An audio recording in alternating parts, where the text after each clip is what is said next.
सब्जी का काम करते पे हैं तो गेहूँ बड़ा महंगा है, चीनी बड़ी महंगी है, मस गुजारा करते पे घर का।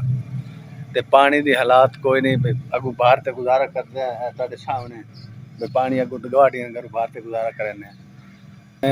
तीन बच्चियां ने एक बच्चा है जेड़ा सब्जी चो कमा रहे हैं 200-400 रुपये कमाने हैं, चीनी लो घ्यो लो उत्थे पूरे हो जाने।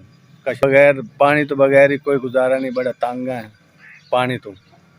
ते सब्जी तो वो खाता है जेड़ा मस घर का सर्कट चलता है, इंतजाम करना है पानी है कोई नहीं घर। पानी कोई नहीं, पानी तो बड़े तंग है भरण तो पानी का इंतजाम करना है, गरीब बंदे हैं साडा गुजारा कोई नहीं साडे।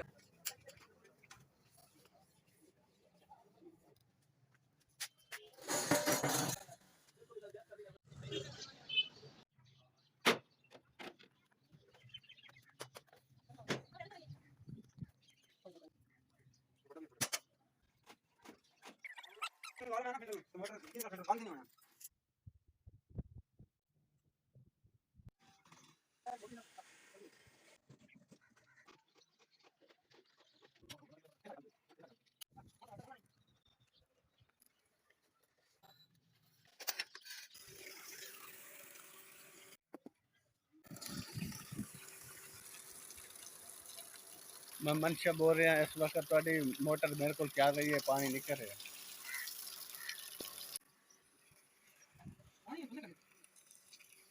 ਤੁਸੀਂ ਮੋਟਰ ਸਾਨੂੰ ਲਵਾ ਦਿੱਤੀ ਹੈ, ਬਿਲਕੁਲ ਹਰ ਚੀਜ਼ ਨਵੀਂ ਹੈ। ਅਸੀਂ ਪਾਣੀ ਨਵੀਂ ਬੋਰ ਨਵਾਂ बिल्कुल ओके हो गया जी। थोड़ी बड़ी बड़ी मेहरबानी जी। मैं तो इतना थोड़े शान जिंदगी भर भूल नहीं सकता, पता नहीं केडे तुस बंदे चंगे ने जी।